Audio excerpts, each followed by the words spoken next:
Bonjour messieurs, dames. Aujourd'hui, je vais vous présenter un ami. Il s'appelle Fabien Cicoletta. On a travaillé ensemble quelques années. On a fait beaucoup de piano-bar. On a fait même une excellente soirée une fois où on reprenait Notre-Dame de Paris avec un grand orchestre que dirigeait son père. Il était un excellent Quasimodo, tandis que j'étais Frollo.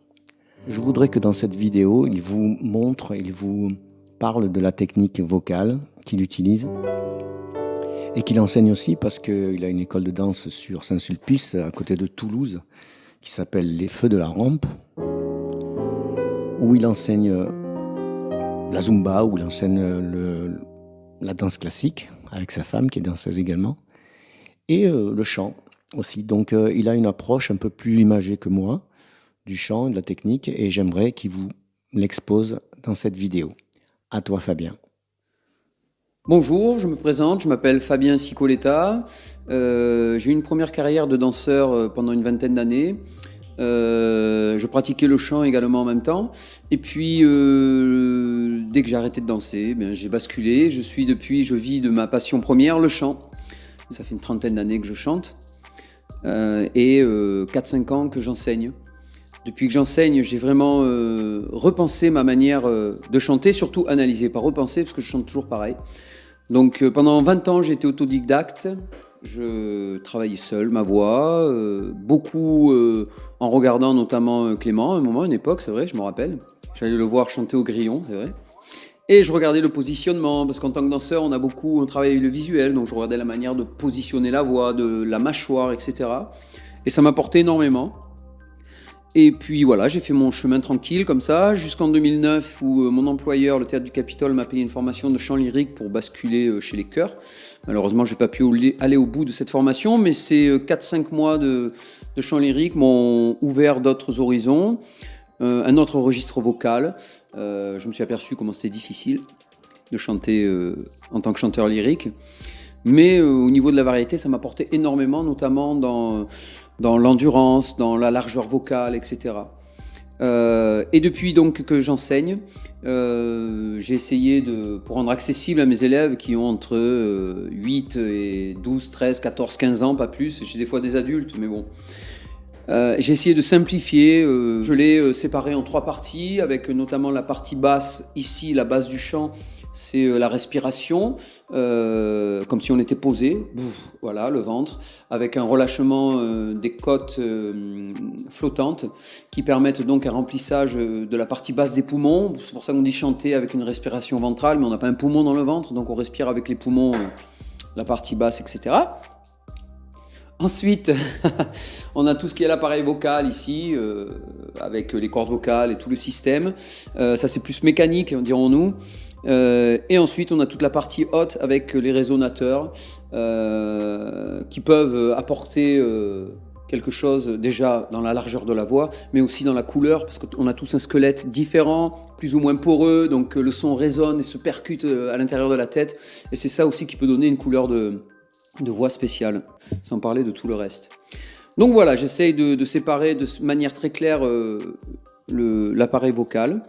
En spectacle, c'est vrai quand on est chanteur, on n'est pas toujours assis derrière un piano ou sur un tabouret à chanter. Moi, ça m'est arrivé de devoir chanter des rôles ou de devoir danser en même temps au Casino Barrière de Toulouse. Il faut jamais perdre le contact avec le sol déjà, c'est très très très important. Et puis, pour moi, la base du chant, mis à part la respiration, mais comme je le disais tout à l'heure, en tant que chanteur de variété, on ne va pas faire appel vraiment à une respiration profonde pour tenir des notes où on use énormément d'air on n'a jamais besoin de ça en chant variété, ou sauf exception. J'ai l'impression, quand je chante, c'est une impression mais qui me sert énormément, de pouvoir mettre sous pression comme une bouteille d'air comprimé ici, comme ça, et quand je lâche entre guillemets les chevaux, parce que je veux dire c'est pas tout le temps non plus, il faut pas tout le temps non plus envoyer à fond, mais en fait je me sers des résonateurs, bien sûr plus on monte dans les résonateurs, plus on monte dans les notes et plus les résonateurs sont hauts. Mais la base, elle est ici. La preuve, enfin, moi je le montre toujours à mes élèves. Quand ici on appuie au niveau du plexus, ça donne une pêche et un soutien, c'est très très puissant. Donc toutes mes interprétations, que ce soit en faisant, que j'ai eu la chance de faire Quasimodo, voilà, en se tenant comme ça, en fait, le soutien vocal pour moi il se situe ici.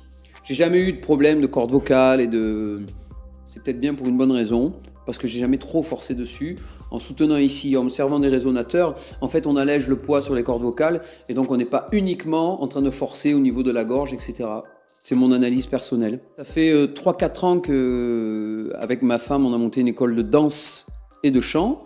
Ça a été pour moi au départ, j'y suis allé très doucement, j'ai eu un élève, 2 élèves, etc. pour essayer de voir comment je pouvais leur apporter des choses au niveau vocal.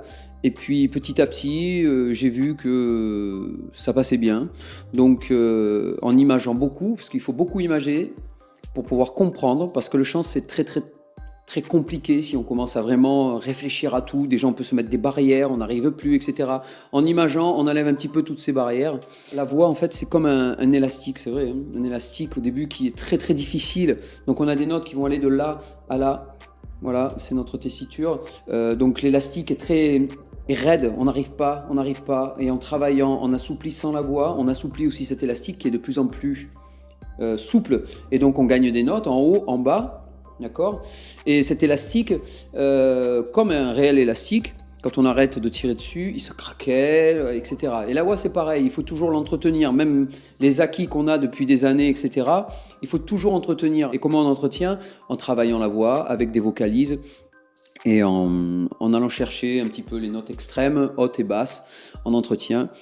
Et une voix, elle doit être homogène, que ce soit de la note la plus grave à la plus haute. Il faut avoir toujours la même couleur de voix, même en passant, on a toujours le passage, et puis après on passe en voix mixte, mais même la voix mixte, elle doit être aussi large que la voix de poitrine. Et tout ça, c'est du travail, beaucoup de travail, beaucoup d'années de travail et de réflexion, etc., etc. Il faut toujours, c'est très important au niveau du chant, il faut toujours se remettre en question. La voix évolue depuis des années, elle évoluera toujours. La manière de chanter, il y a quelques années, on chantait droit, c'était voilà, en voix, t'as une belle voix, t'es Mike Brandt, voilà, c'est ça. Maintenant, c'est différent. Les jeunes chantent d'une manière totalement différente. On va pas parler des vibes amenés par certains chanteurs dans les années 70, etc.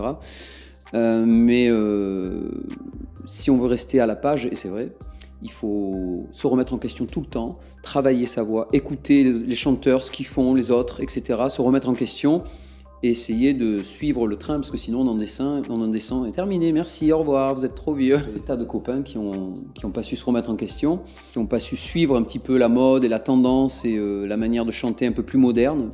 Et voilà.